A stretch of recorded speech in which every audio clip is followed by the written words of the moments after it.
नमस्कार दोस्तों, very very good morning, good evening, good afternoon या ये कहें गुड डे। कैसे हैं आप सब। आज हम लोग एक विशेष एपिसोड के साथ जुड़ रहे हैं आपसे। आज हम लोग बात करेंगे इस सेशन में स्पेशली मैथ्स की। अभी तक ये बहुत बार क्वेश्चंस आ रहे थे लोगों के कि सर मिक्सचर एलिगेशन पढ़ा दीजिए, या परमुटेशन कॉम्बिनेशन पढ़ा दीजिए, या डीआई पढ़ा दीजिए, या ये टॉपिक पढ़ा दीजिए, या रेलवे वाला क्लास अलग से स्टार्ट कीजिए, या बैंक का अलग से स्टार्ट कीजिए। तो इन सारी चीज़ों को मैंने एक साथ समावेशित किया है और मैंने कोशिश की है कि कुछ ऐसा किया जाए जिसमें आप एग्ज़ाम वाइज ना सोच करके आप मैथ्स के बारे में सोचें, क्योंकि अगर आपको मैथ्स आती है ना तो फिर कोई भी एग्ज़ाम आएगा प्रॉब्लम होने वाली नहीं है। लेकिन अगर आप केवल ये सोचेंगे कि नहीं ये वाली मैथ्स ये वाली मैथ्स, तो मैथ्स एक ही है, पोर्शन वाइज डिस्ट्रीब्यूशन होता है सिलेबस के अकॉर्डिंग। कभी कभी कुछ चीज़ें किसी एग्ज़ाम में पूछी जाती हैं, कुछ नहीं पूछी जाती हैं, बट फिर भी मैथ्स का आना ज़रूरी है। अगर आपके पास मैथ्स है, मींस मैथ्स आती है, तो एग्ज़ाम बहुत ज़्यादा आपके करीब आने वाले नहीं हैं। मींस फटाफट किसी न किसी एग्ज़ाम में आपका सिलेक्शन हो जाएगा। तो एग्ज़ाम से अगर पाना है छुटकारा तो मैथ्स का आना ज़रूरी है, इसलिए आप मैथ्स पे फोकस कीजिए।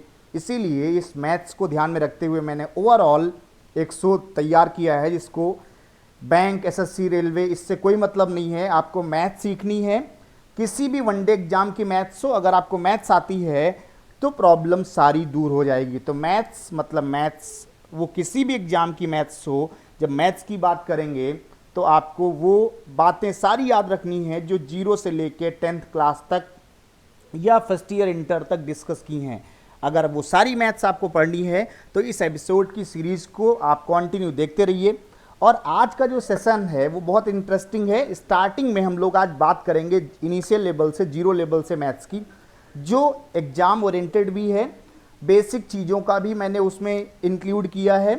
अगर आपको बेसिक चीज़ें नहीं आती हैं तो बेसिक चीज़ें भी आप ध्यान से देखिए।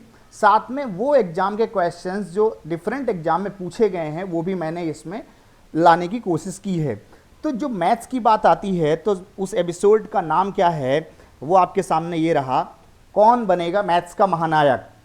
बहुत सारे नायक आप लोगों ने देखे होंगे, बहुत सारे नायक मार्केट में हैं भी, और अलग अलग तरीके से लोग रिप्रेजेंट करते हैं।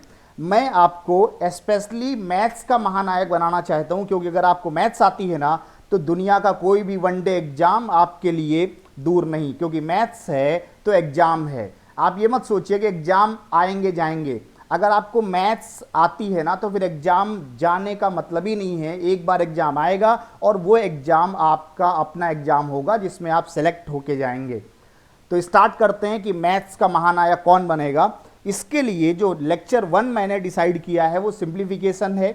सिंप्लीफिकेशन जिसको हिंदी में आप कहते हैं सरलीकरण। ये सरलीकरण किसी भी वनडे एग्जाम में पूछे जाते क्वेश्चंस हैं। बहुत सारे क्वेश्चंस का एक पूरी तरीके से समावेशन किया गया है। सारे क्वेश्चंस को इंक्लूड करते हुए सभी एग्जाम के लिए एक ही महामंत्र, मतलब आपको सिंप्लीफिकेशन हो या चैप्टर वाइज क्वेश्चंस हो या डीआई हो या पीएनसी प्रोबेबिलिटी हो, सबके लिए एक जैसा आपको पढ़ाई करते रहना है। तो स्टार्ट करते हैं फटाफट कि आज का जो स्टार्टिंग सेशन है सिंप्लीफिकेशन में वो क्या है। तो जो पहला पार्ट है सिंप्लीफिकेशन का वो हमेशा स्टार्ट होता है कि कैसे प्लस किया जाए या कैसे माइनस किया जाए। How to add and subtract quickly, मतलब जल्दी से कैसे किया जाए। तो क्वेश्चंस 1 बाय 1 आपके सामने आते रहेंगे। इसके पहले मैं आपको ये बता दूं यहाँ पर कि आज का जो सेशन है उसमें 3 तरीके की बातें होंगी। पहला तो पैटर्न बेस्ड क्वेश्चन की बात करेंगे हम लोग, जो पैटर्न बेस्ड क्वेश्चन बनते हैं एग्जाम रिलेटेड। दूसरा सीरीज बेस्ड, मतलब पर्टिकुलर सीरीज के क्वेश्चंस भी एडिशन सब्सट्रैक्शन में आते हैं, उनकी भी बात होगी। तीसरा जो सेशन है वो स्पेशली क्या है कि वो क्वेश्चंस भी हम इसमें लाए हुए हैं जो क्वेश्चंस किसी भी एग्जाम में पूछे गए हैं प्रीवियस। तो स्टार्ट करते हैं आज का सेशन फटाफट, कैसे क्वेश्चंस आप क्विकली सॉल्व करेंगे जो होंगे एडिशन एंड सब्सट्रैक्शन के। तो पहली प्रॉब्लम आपके सामने ये रही, आप इसको आसानी से सॉल्व कर लीजिए, फटाफट आप इसका आंसर दे दीजिए। इसमें बहुत बड़ी बात नहीं है, आपको बिल्कुल आता होगा, मुझे इसमें कोई डाउट नहीं है। बस आपको एक मैंने फैक्ट दिखाया है कि ऐसे क्वेश्चन से स्टार्ट होके हम उस क्वेश्चन तक जाएंगे जो अप टू मार्क होंगे। तो अगर आपने फटाफट ऐड कर लिया है, ऐड करते समय ऑप्शन और यूनिट डिजिट दोनों का ध्यान रखें। जैसे ही आप इसको प्लस करेंगे एक वैल्यू मिल जाएगी वो वैल्यू है 4900। लेकिन आपको ये पता होना चाहिए कि राइट साइड में क्वेश्चन मार्क लगा हुआ है। इसका मतलब है जब क्वेश्चन मार्क की पावर स्क्वायर है तो वो 4900 जो होगा उसका अंडर रूट निकालना होगा, और 4900 का अंडर रूट निकालेंगे तो आंसर हो जाएगा 70। मतलब क्वेश्चन मार्क की वैल्यू क्या है? 70। क्लियर है? इसमें कोई डाउट नहीं होगा, बहुत बेसिक सी प्रॉब्लम है, आप सब जानते हैं कि ऐड कैसे किया जाता है। इसमें आपको फटाफट यूनिट डिजिट का भी ध्यान रखना है, और 1 बाई 1 स्टेप आप ऐड भी कर सकते हैं, 1 + 2 + 2 + 3 इस तरीके से, और ये आपका 4900 आ जाएगा कंप्लीट। डन। आगे बढ़ते हैं। अगला क्वेश्चन है प्लस एंड माइनस का। अब यहां पर मैं आपको एक बात समझाने वाला हूं कि बेसिकली लोग क्या करते हैं कि पहले प्लस प्लस को ऐड करते हैं फिर माइनस करते हैं। हम लोग प्लस माइनस एक साथ सीखते हैं और उससे हमारा आंसर जल्दी आ जाएगा। तो जरा देखिए मेरे साथ, कोशिश कीजिए कि प्लस माइनस एक साथ कैसे होगा। तो समझिएगा, सबसे पहले 3 और 1 को ऐड करें तो 4 आएगा। अब जैसे ही 3 + 1 4 आएगा, लेकिन -9 करना होगा, तो 4 में से 9 माइनस करेंगे तो -5 आ जाएगा। अब आपको एक बात याद रखनी है कि अगर वैल्यू पॉजिटिव आती, +5 आता, तो हम ऐसे ही इसको नोट डाउन कर देते, लेकिन जैसे ही निगेटिव वैल्यू आएगी पहले उसे पॉजिटिव में चेंज करना होगा। चेंज कैसे होगा? इसके लिए हमें उधार लेना होगा, और आपको पता है जो उधारी है, जो बारोइंग है, वो हमेशा अपने पड़ोसी से ली जाती है, और पड़ोसी हमेशा 1 10 का नोट देता है अक्सर। तो जैसे ही -5 आया, वो उसने 10 रुपए का नोट दिया, और -5 जो है वो +5 में कन्वर्ट हो जाएगा। इसका मतलब यूनिट डिजिट में आप -5 की बजाय क्या लिख देंगे? +5। अब आपको एक बात याद रखनी है कि जैसे -5 को मैंने +5 लिखा है, वैसे -3 होता तो +7 करते तो 7 आ जाता, -8 आता +10 करते तो 2 आ जाता, -9 आता +1 करते तो उस तरीके +10 करते तो 1 आ जाता। तो जब आपको माइनस की वैल्यू को प्लस की वैल्यू में कन्वर्ट करना आ गया है, तो अगला स्टेप क्या बनता है कि भाई 110 की जो बारोइंग की है ना, वो यहां से लेस करना होगा। मतलब अब 8 से बचेगा क्या? 7, क्योंकि मैंने 1 10 का नोट बगल वाले से उधार लिया हुआ है। जब 7 आ गया तो 7 + 3 क्या है? 10। 10 - 8 क्या है? 2। मतलब यहां पर हम सिंपली क्या लिख देंगे? 2। और ये ऑलरेडी प्लस में है तो आपको चेंज करने की कोई जरूरत नहीं है। चलिए अगला क्वेश्चन क्या है? नेक्स्ट इसका पार्ट क्या है कि भाई 7 + 7 क्या है? 14, और 14 में 3 माइनस कर देंगे तो क्या जाएगा? 11। अब कैरी कितना बचा? 1। 11 का 1 लिखा मैंने, 1 कैरी हो गया। 1 कैरी किया तो 6 में 1 जोड़ेंगे 7, 7 + 6 करेंगे तो 13, और 13 में 7 माइनस कर देंगे तो अगेन 6 हो जाएगा। इसका मतलब है आपका जो आंसर है वो क्या है? 6125। बिल्कुल क्लियर होगा कि मैंने 1 बाई 1 ऐड किया है, अलग से नहीं किया कि प्लस एक साथ करें माइनस एक साथ करें, प्लस माइनस एक साथ किया है, माइनस की वैल्यू को प्लस की वैल्यू में चेंज किया है। और अगर 1 10 का नोट आप उधार लेते हैं तो अपने पड़ोसी एलिमेंट में 1 कम कर देंगे, और अगर कैरी आता है तो उसे आगे बढ़ा देंगे। क्लियर है यहां तक? चलिए अगला क्वेश्चन देखते हैं। एक सीरीज आपके सामने दी है, ये अक्सर एग्जाम में पूछी भी जाती है और लोगों को इस सीरीज के बारे में बहुत ज्यादा आइडिया होता है। लेकिन इस सीरीज में देखिए ध्यान से, पहली बात तो ये रैंडमली 5 2 4 1 ऐसे लिखा हुआ है कि 7 7 5 टाइम, 2 टाइम, 4 टाइम, 1 टाइम, लेकिन इसमें एक मिसिंग है वैल्यू। वो क्या है? 3 टाइम। 3 टाइम्स 7 कहीं भी नहीं दिया है। इसका मतलब क्या है? अगर वो भी यहां पर गिवन होता, 3 टाइम्स 7 भी गिवन होता, तो एक कंप्लीट सीरीज बन जाती, जिसको हम लोग कहते हैं कि भाई 1 2 3 4 एंड 5, क्योंकि मैक्सिमम 5 टाइम्स 7 है, ऐसा लिखते और उसको 7 से मल्टीप्लाई कर देते और हमारा आंसर डन हो जाता। लेकिन यहां पर क्या नया है? यहां पर आपका जो नंबर मिसिंग है ना, उसको माइनस भी करना होगा। तो पहले क्या करेंगे? पहले हम लोग 1 2 3 4 5 × 7 करेंगे, उसके बाद उसमें 777 माइनस कर देंगे जो उस सीरीज का पार्ट नहीं है। तो जैसे ही मल्टीप्लाई करेंगे और माइनस करेंगे तो आपका जो आंसर होगा वो हो जाएगा 85638। तो लॉजिक क्लियर है कि अगर सीरीज कंप्लीट होती, कोई भी नंबर मिसिंग नहीं होता, 1 time 2 time 3 time 4 time 5 time, तो आप 1 2 3 4 5 × 7 करते। अगर आपके मन में एक सवाल है कि सर ये तो ऑर्डर जंबल्ड है और आपने इसको सीक्वेंस में लगा रखा है, तो उसका बेसिक सा रीजन ये है कि प्लस माइनस के केस में आगे पीछे करने से कोई फर्क पड़ने वाला नहीं है। अगर आप चाहे इसको 7 7 7 7 7 4 टाइम 7 ऐसे लिख दें, चाहे पलट के लिख दें या जंबल्ड फॉर्म में लिख दें, तब भी कोई इशू नहीं है। आप आसानी से सीरीज वही रहेगी 1 2 3 4 5 मल्टीप्लाई बाई 7। क्लियर है? चलिए क्लियर है तो अगला क्वेश्चन देखते हैं फटाफट। अगला क्वेश्चन आया, दो सीरीज का आपस में प्लस माइनस करना है। एक नॉर्मल सीरीज चल रही है, दूसरा पॉइंट में है और दोनों को करना है माइनस। तो नॉर्मल सीरीज में आपको भी मैंने बताया कि जब भाई 777 777 सिंगल टाइम 7 है तो इसका लॉजिक क्या है कि हम 1 2 3 इंटू 7 करते हैं। लेकिन पॉइंट वाले मसले में ऐसा नहीं करते हैं, पॉइंट वाले मसले में रिवर्स करते हैं। जहां 1 2 3 था वहां 3 2 1 हो जाएगा। तो करेंगे क्या, पहले हम 1 2 3 इंटू 7 करेंगे और जो पॉइंट वाला मसला है उस पॉइंट वाले सीरीज में आपको ऑर्डर चेंज कर देना है और ये 3 2 1 कर देना है और मल्टीप्लाई बाई 8 क्योंकि 8 रिपीट हो रहा है। हाँ, अब यहां ध्यान रखें कि मैक्सिमम प्लेस 3 है और 3 डिजिट के पहले लगा हुआ है डेसिमल, इसीलिए आप यहां दशमलव का भी इस्तेमाल करेंगे 3 अंकों के पहले। तो जब 1 2 3 इंटू 7 करेंगे तो सम आ जाएगा कुछ, 3 2 1 इंटू 8 करेंगे, मल्टीप्लाई करने के बाद 2.568 आ जाएगा और जब 861 में 2.568 माइनस किया जाएगा तो आपका आंसर हो जाएगा 858.432। क्लियर है? चलिए, अगर ये बात क्लियर है तो बिल्कुल बताइए। अगर कोई डाउट है तो आप कमेंट सेक्शन में लिखें, मेंशन करें कि सर यहां मुझे ये प्रॉब्लम है, तो मैं उसको अगेन एक्सप्लेन कर दूंगा नेक्स्ट एपिसोड में। चलिए आगे बढ़ते हैं, अगला क्वेश्चन देखते हैं।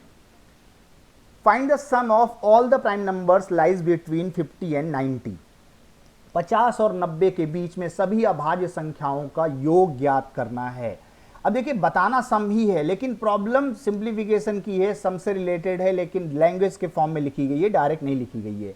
तो 50 और 90 के बीच में पहले तो कौन कौन सी संख्याएं अभाज्य हैं आप वो लिखें और उनको सिंपली जोड़ दें।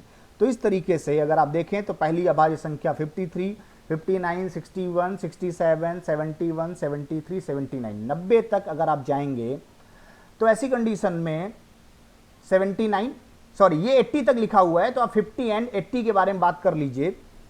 इसके बाद आप यहां पर क्वेश्चन में थोड़ा एडिट कर देते हैं, ये 50 एंड 80, 50 और 80 के बीच में जो सीरीज है, जो प्राइम नंबर्स हैं वो सारे मेंशन हैं, 71, 73, 79।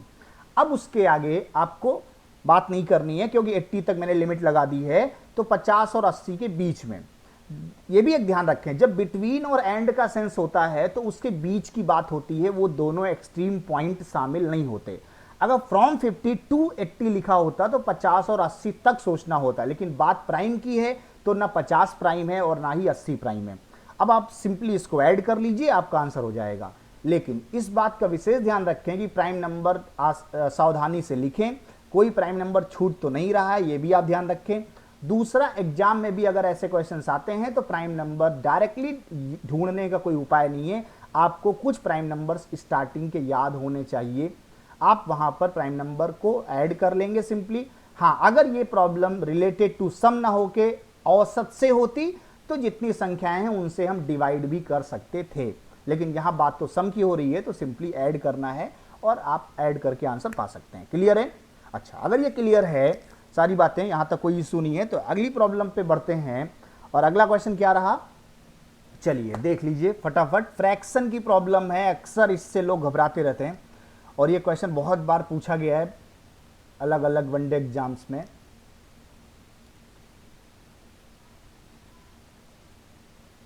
इफ x इक्वल टू 1 + 2/1 + 3/1 + 4/5,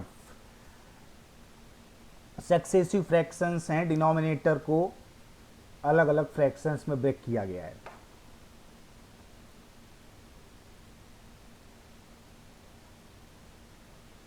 ऐसे क्वेश्चंस को सॉल्व करने का तरीका होता है कि आप सबसे लास्ट स्टेप को पहले सॉल्व करें। अगर 1 + 4/5 को सॉल्व करेंगे तो 5 × 5 + 4 9/5 आ जाएगा। मतलब ये जो स्टेप है वो आपको बताएगा 9/5। अब आपको एक बात पता होनी चाहिए कि भाई 9/5 जो आया है ये 3/, में है, तो ये 9/5 पलट जाएगा तो 15/9 हो जाएगा। जब 3 के साथ ये अटैच होगा तो ये 5 ऊपर चला जाएगा। इसका मतलब क्या है कि जब आप अगले स्टेप में बढ़ेंगे तो जो 9/5 है ये ऊपर पलट के जाएगा और ये कह देगा कि 15/9। तो जब 15/9 बन जाएगा 1 प्लस 2/1 प्लस 15/9, तो 1 प्लस 15/9 को जब सॉल्व करेंगे तो 9 1 या 9 और 15 9 24। इसका मतलब है कि ये जो लॉजिक है वो क्या है कि भाई 1 प्लस 15/9 लिखा हुआ है। अब जरा यहां पे देखिए ध्यान से, 1 प्लस 2/1 प्लस 15/9, मतलब एलसीएम लेंगे तो 9 24/9, ये हो गया आपका 24/9 नीचे। लेकिन ये 9 जो है जब ऊपर जाएगा तो मल्टीप्लाई हो जाएगा, मतलब 18 हो जाएगा, तो 1 प्लस 18/24 हो गया। और 18/24 जो है अगर आप इसको सिंप्लीफाई कर लें तो 6 3 जा और ये 6 4 जा। मतलब क्या है, आप आसानी से समझ सकते हैं कि जो आपकी वैल्यू है वो क्या है, 1 प्लस 3/4, मतलब 4 1 जा 4 प्लस 3 7/4, यही आपका आंसर है। लेकिन ये x की वैल्यू आई। अब हमसे x की वैल्यू पूछी नहीं गई है, हमसे पूछा गया है कि आपको 2x प्लस 7/4 बताना है। जब आपको 2x प्लस 7/4 बताना है तो आपको वैल्यू पुट करनी होगी, और वैल्यू पुट करेंगे तो x के स्थान पर 7/4 रख देंगे। तो जैसे 7/4 रखेंगे तो ये हो जाएगा 7 2 जा 14/4 प्लस 7/4, मतलब एलसीएम लेंगे तो 4 सेम है, 21/4 हो जाएगा। अगर आपका ऑप्शन ऐसा ही है तो बहुत अच्छी बात है, अगर ऑप्शन में कुछ चेंज है तो आप इसको डिवाइड कर सकते हैं अगेन, और ये 5 बार जाएगा, 5 से ही 1/4 आपका आंसर हो जाएगा। क्लियर है? समझ रहे हैं ना बहुत आसानी से कि कैसे हम फ्रैक्शन को डिनोमिनेटर से स्टार्ट करते हुए जा रहे हैं। जो लगातार फ्रैक्शन दिए होते हैं उनको सबसे पहले सबसे नीचे से स्टार्ट करते हैं और ऊपर बढ़ते हुए।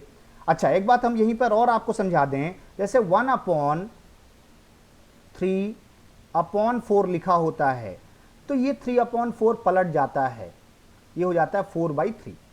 लेकिन अगर ध्यान रखें 1/ बड़े में अपॉन लिखा हुआ है और यहाँ 1/3 लिखा हुआ है, और उसके बाद बड़ा जो है डिवाइड का साइन है, फ्रैक्शन है, और /4 ऐसे। तो ऐसी कंडीशन में 1/3 और ये 4 इंटू में लग जाता है, तो ये हो जाएगा आपका 1/12। तो जब 1/3/4 पूरे पर अपॉन है और 3/4 है तो ये पलट जाएगा। लेकिन अगर 1/3 ऊपर है और पूरे पे अपॉन 4 है तो ये 3 4 जा 12 बन जाएगा 1/12। ओके, क्लियर है यहां तक सारी बातें? अच्छा, अगर ये सारी बातें क्लियर हैं तो आगे बढ़ते हैं, अगला क्वेश्चन देखते हैं। एक सीरीज का प्रॉब्लम है रिलेटेड टू क्यूब है, लिखा हुआ है 1 cube plus 2 cube plus 3 cube and so on 10 cube तक जाना है 3025, then find the sum of 2 cube plus 4 cube plus 6 cube plus 20 cube. इस तरीके से आपसे पूछा गया है। अच्छा देखिए क्वेश्चन में क्या है, एक सीरीज दी है, दूसरी सीरीज आपसे पूछी गई है, निकालना है। तो जैसे ही हम अगर जो सीरीज गिवन है उसमें एक बात समझें, अगर आप 2 cube plus 4 cube plus 6 cube plus 20 cube यहां तक अगर हमें जाना है, तो अगर इसमें हम 2 क्यूब कॉमन ले लें तो जब 2 क्यूब कॉमन हो जाएगा तो अंदर जो सीरीज बचेगी वो 1 cube plus 2 cube plus 10 cube तक बचेगी। और इसका मान तो मुझे ऑलरेडी क्वेश्चन में दिया हुआ है जो कि 3025 है। अगर ये वैल्यू 3025 दी है तो बहुत आसानी से आप वैल्यू पुट करके काम चला सकते हैं। तो जैसे ही आप वैल्यू पुट करेंगे 3025 और 2 क्यूब आपका क्या है 8 होता है, तो बस 8 आपका मल्टीप्लाई में लग जाएगा और 8 से मल्टीप्लाई करके आप आंसर दे लेंगे। क्यों? क्योंकि आपको ऑलरेडी इस सीरीज का मान क्वेश्चन में दिया है। यहां पर एक फार्मूला भी आप याद कर सकते हैं किसी दूसरे क्वेश्चंस के लिए या बात को समझने के लिए, कि अगर कभी भी आपसे 1 से लेकर कोई भी n नंबर हैं और उनके क्यूब का हमें सम निकालना है, योग बताना है, जैसे 1 से लेके 20, 1 से लेके 50, लेकिन उस सीरीज में नंबर कोई मिसिंग नहीं होना चाहिए, वो नेचुरल नंबर होने चाहिए 1 2 3 4 5 एंड सो ऑन।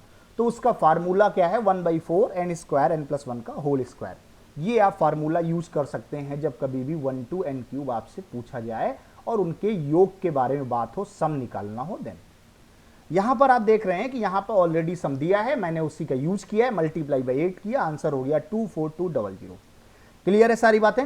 चलिए क्लियर है तो आगे बढ़ते हैं, अगला क्वेश्चन देख लेते हैं। अगली प्रॉब्लम आई फ्रैक्शन में, ये सीरीज में है 1 - 1/3, 1 - 1/4, 1 - 1/5 एंड सो ऑन 1 - 1/n। अगर आप एक एक स्टेप को ध्यान से देखें और एक एक स्टेप को अगर हम लोग ध्यान से सॉल्व करें तो कुछ सिमिलरिटी आपको मिलेगी। जैसे आप इसको सॉल्व करें तो ये क्या है, 2/3 है। अगर आप इसको सॉल्व करें तो ये क्या है, 3/4 है। इसी तरीके अगर आप आगे बढ़ें तो इसको अगर सॉल्व करें तो ये क्या है, 4/5 है। मतलब आपको एक बात समझ में आ रही होगी कि जो सीक्वेंसिंग है उसमें जो पिछला डिनोमिनेटर है वही अगला न्यूमरेटर है, जो पिछला वाला हर है वो अगला वाला अंश है। इससे क्या फायदा होगा? इससे फायदा होगा कि बात मल्टीप्लाई में है तो ये स्टेप आपस में कैंसिल हो जाएंगे। जब 3 को 3 से, 4 को 4 से, 5 को 5 से आप कैंसिल करते जाएंगे, इसका मतलब है कि आगे चलकर ये जो हमारे पास n-1 है ये भी अपॉन में n-1 लगा होगा और ये n-1 कैंसिल हो जाएगा। तो बचेगा क्या, लास्ट का n बचेगा और स्टार्टिंग का केवल 2 बचेगा, क्योंकि ये 3 वाला तो कैंसिल हो ही चुका है। तो पिछला डिनोमिनेटर अगले न्यूमरेटर से कैंसिल आउट होता जाएगा, सबसे पहला न्यूमरेटर और सबसे लास्ट का डिनोमिनेटर बचेगा, और बात मल्टीप्लाई की है तो ये हो जाएगा सिंपली 2/n। क्लियर? कोई समस्या यहां तक आपको नहीं होगी। जो मैंने बातें बताई हैं वो आप नोट्स में ऐड भी कर लें, चीज़ें रिवाइज करके समझ भी लें। एक बार अगर मैथ्स ओके है तो सारे एग्जाम अपने आप ओके होते चले जाएंगे। तो ये हो गया आपका आंसर 2/9। अगला क्वेश्चन देखते हैं 1/2, 1/6, 1/12, 1/20, 1/30, 1/42, 1/56, 1/72। अगर यहां पर आप ध्यान से देखें तो ये जो सारी सीरीज गिवन है ना, इसमें डिनोमिनेटर में एक खेल हुआ है। वो डिनोमिनेटर क्या है, वो डिनोमिनेटर जो है 2, 6, 12, 20, 30, 42, 56, 72 ये क्रमागत संख्याओं के गुणनफल से मिलकर बने हुए हैं। जैसे आपको यहाँ पे हिंट के तौर पे दिख भी रहा होगा कि जो 2 है ना ये 1 × 2 है, और ये जो 6 है ना ये 2 × 3 है। इसका मतलब है जो 12 है ना वो 3 × 4 होगा, जो 20 है ना वो 4 × 5 होगा। और अगर ऐसा होगा तो आपके सामने एक सीरीज ब्रेकिंग का रूल पता होना चाहिए। वो क्या? क्योंकि जैसे ही हाफ की बात आई, आपने कहा हाफ 1/2, उसको आपने ब्रेक किया 1/1 × 1/2। कैसे? नीचे जो 1 × 2 है ना, आप इसको कैसे ब्रेक करें समझिए। देखिए अगर 1/2 है और आपने नीचे कहा है कि ये 1 × 2 में ब्रेक हो सकता है, तो क्या हम 1/2 को 1 - हाफ नहीं लिख सकते हैं? अगर 1/6 है और ये 2 और 3 में ब्रेक हो सकता है, तो क्या हम इसको 1/2 - 1/3 नहीं लिख सकते हैं?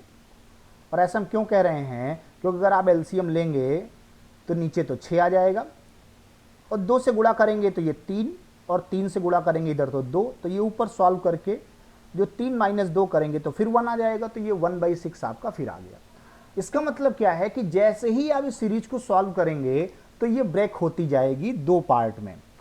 1 - हाफ 1/6 को 2 पार्ट में, 1/12 क्या 3 × 4 मतलब 1/3 - 1/4। ऐसा करते करते लास्ट स्टेप में जब पहुंचेंगे तो वो लास्ट स्टेप क्या होगा, 72 मतलब 8 × 9, उसको तोड़ेंगे तो कहेंगे 1/8 - 1/9। और अगर आप ऐसा कर लेंगे तो उससे फायदा क्या होगा कि जो पिछला वाला माइनस है वो अगले वाले प्लस से कैंसिल होता जाएगा। ये देखिए माइनस का हाफ प्लस के हाफ से कैंसिल, माइनस का 1/3 प्लस के 1/3 से कैंसिल, माइनस का 1/4 अगले प्लस से कैंसिल। इसी तरीके ये प्लस 1/8 पिछले वाले माइनस से कैंसिल हो जाएगा। तो बचेगा क्या, स्टार्टिंग का 1 और लास्ट का 1/9, जिसको सॉल्व कर लेंगे आंसर हो जाएगा 8/9। क्लियर? यहां तक सारी बातें क्लियर होंगी, सब समझ में आ रहा है, कोई समस्या नहीं होगी किसी को, ऑल इज वेल। ओके, सारी बातें अगर क्लियर हैं तो आप सेशन को लाइक भी कर सकते हैं, कोई समस्या नहीं होनी चाहिए। चलिए आगे बढ़ते हैं, अगला क्वेश्चन देखते हैं। उसी तरीके से पैटर्न है, बट यहां स्क्वायरिंग चल रही है डिनोमिनेटर में। 1 - 1/2 स्क्वायर, 1 - 1/3 स्क्वायर। इस तरीके की सीरीज है और 1 माइनस 1/10 स्क्वायर तक जाना है। अब जरा सोचिए आप कि 1 माइनस 1/2 स्क्वायर, क्या ये a माइनस बी का a square minus B square नहीं है, क्योंकि 1 स्क्वायर तो 1 ही होता है। इसका मतलब अगर a square minus B square है सारे ब्रैकेट में, तो क्या इसको हम a प्लस बी और a माइनस बी में तोड़ नहीं सकते? और अगर a plus B a minus B में तोड़ सकते हैं तो माइनस प्लस स्टेप होते चले जाएंगे और सारे क्या हैं, प्रोडक्ट के फॉर्म में हैं। अब जब ऐसा हो जाएगा तो उससे फायदा क्या होगा? उससे फायदा ये होगा कि अगर सीरीज को हम आगे सॉल्व करेंगे तो जो 1 माइनस 1/2 है वो 1/2 हो जाएगा, 1 प्लस 1/2 जो है वो 3/2 हो जाएगा, ये 1 माइनस 1/3 2/3 और 1 प्लस 1/3 4/3। इसी तरीके लास्ट स्टेप में ये 9/10 और ये 11/10। अब बात प्रोडक्ट की है, और अगर आप ध्यान से देखें तो जो 3/2 में 2 है वो 2/3 में 3 है। मतलब अगर पहले स्टेप में हाफ को आप छोड़ दें तो आगे की जो स्टेप हैं वो कैंसिल आउट होते नजर आएंगे। जैसे ये 4/3 है, अगला 3/4 होगा। ऐसे आगे आप जाएंगे तो 5/4 होगा तो अगला 4/5 होगा। इसका मतलब क्या है कि जो पिछला स्टेप में डिनोमिनेटर छोटा है न्यूमरेटर बड़ा है, अगले स्टेप में उसका रिवर्स है। जैसे लास्ट में अब 9/10 है तो इसके पीछे अगर आएंगे तो वो हो जाएगा 10/9, और अगर ऐसा होगा तो ये भी कैंसिल हो जाएगा। इसका मतलब ये जब सीक्वेंस कंप्लीट है और आपने माइनस और प्लस को दो भागों में ब्रेक किया है, a minus B a plus B में, तो जो पहला हिस्सा है वो 1/2 आपने अलग कर लिया। उसके बाद यहाँ से अगर आप देखें तो ये 3/2 2/3 4/3 3/4 ये चलता रहेगा और सब कैंसिल आउट हो जाएंगे। तो बचेगा स्टार्टिंग का हाफ और लास्ट के 11/10। सॉल्व करेंगे, आंसर हो जाएगा 11/20। क्लियर? ओके, अगर ये भी क्लियर है तो अगला क्वेश्चन देख लेते हैं। ओके, सारी बातें आज के सेशन की कंप्लीट हो चुकी हैं। टॉप 10 प्रॉब्लम मैं आपके सामने लेकर आया था जो बेस्ड थी स्पेशली सम से रिलेटेड या डिफरेंस रिलेटेड। वो बातें सीरीज की भी थी, वो बातें नॉर्मल भी थी। अगर आपको ये सेशन पसंद आया हो, ओके हो, तो आप कमेंट बॉक्स में बिल्कुल लिखें। और अगर आप चाहते हैं कि इसका पार्ट 2 भी बनाया जाए, स्पेशली एडिशन एंड सब्सट्रैक्शन का, तो वो भी आप कमेंट बॉक्स में बताएं, मैं उसका पार्ट 2 भी डिस्कस आपके साथ करूंगा। तो thank you so much for connecting us, thank you for watching, don't forget to subscribe and share. Thank you so much. आभार आप सभी का, बहुत बहुत धन्यवाद।